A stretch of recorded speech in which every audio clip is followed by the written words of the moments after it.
पीछे आप लोगों को जानकारी हमने दी थी कि हम जो कुछ भी करते हैं, कर्म करते हैं, वह आत्मा द्वारा संचालित होती है। और ये जो कर्म है, कर्मों के हिसाब से ही आत्मा का वर्गीकरण किया गया है। उस वर्गीकरण में क्या है, हमने बतलाया था ब्राह्मण, क्षत्रिय, वैश्य और शूद्र। ये जो है हमारे इस शरीर के माध्यम से, मानव शरीर के माध्यम से आत्मा कर्म करती है और उस कर्मों के हिसाब से ही भविष्य हमारा निर्धारित होता है। काल 3 तरीके के होते हैं, मैं बार बार बोलता हूँ, उसको आप ध्यान में रखें। भूतकाल, वर्तमान काल और भविष्य काल। भूतकाल बह गई वह जलधारा है, भूतकाल बह गई वह जलधारा है जो लौट कर कभी वापस नहीं आता। वर्तमान मुट्ठी में भरी खिसकती रेत की समान है, इसको जोर से पकड़ो, हो सकता है इस बचे हुए कण में कोई स्वर्ण या रजत का कण। वर्तमान मुट्ठी में भरी खिसकती रेत की समान है, इसको जोर से पकड़ो, हो सकता है इस बचे हुए कण में कोई स्वर्ण या रजत का कण हो। भविष्य के आगे काला पर्दा लगा हुआ है, उस काले पर्दे के पीछे स्पष्ट दिखाई नहीं देता, सिर्फ गलत या सही का अनुमान लगा सकते हो। तो क्यों उत्साहित होते हो और क्यों हतोत्साहित होते हो? आपको वर्तमान में ज़्यादा फोकस करना है कि कैसे हम जीवन को जिए। जो भी हमारे जीवन दर्शन होते हैं, उनका फोकस रहता है जो समय अभी हमारे सामने चल रहा है उसको हम लोग उत्साहवर्धक बनाएं, आनंददायक बनाएं, तभी आपका जीवन सफल और सार्थक हो सकता है। आज मैं बतलाऊंगा आप लोगों को कि मानव जीवन में मानव शरीर की क्या महत्ता है। इस शरीर के माध्यम से अभी कुछ सज्जन बोल रहे थे कि शरीर की यात्रा क्या है, शरीर की यात्रा क्या है। तो शरीर की यात्रा स्वयं की नहीं होती है, इस शरीर के माध्यम से ही आत्मा यात्रा करती है। जब शरीर का जन्म होता है और इसका अंत होता है, तो उस काल में आत्मा जो सफ़र करती है, तो जो भी अज्ञानी हैं, जिनके पास ज्ञान नहीं है, समझते हैं कि यह यात्रा जो है शरीर की यात्रा है।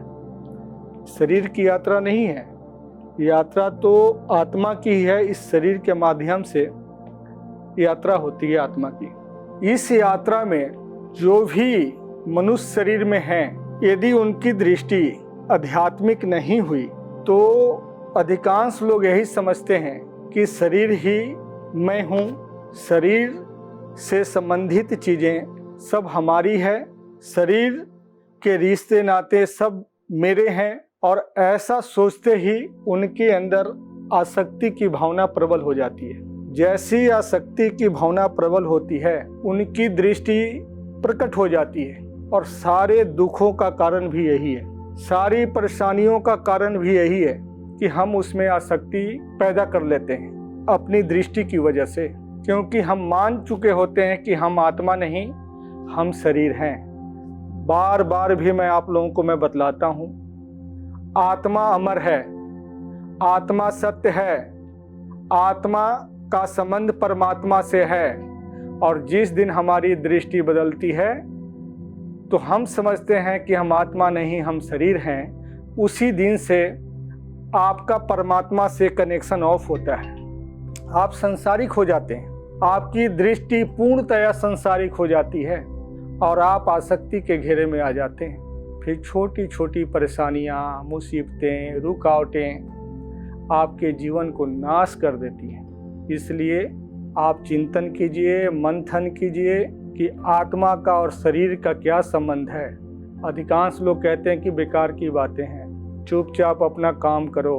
मैं आप लोगों को बतलाना चाहता हूँ, जब तक आपकी दृष्टि सही नहीं होगी तब तक आपका दिशा सही नहीं होगा। दिशा सही नहीं होगा तो दशा भी काफ़ी दयनीय हो जाती है, दशा भी उसी स्थिति में होती है। इसलिए दृष्टि, दिशा और दशा का बहुत अच्छा संबंध है। जैसी आपकी दृष्टि होगी वैसा ही आपकी दशा होगी। उसी दशा का जो जिम्मेवार होता है दिशा।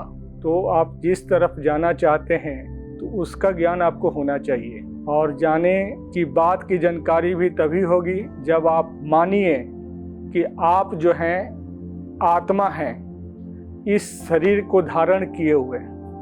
तभी तो कहते हैं कि जब हम हमेशा के लिए जाते हैं तो इस शरीर को हम क्या बोलते हैं कि यह शरीर पार्थिव शरीर है।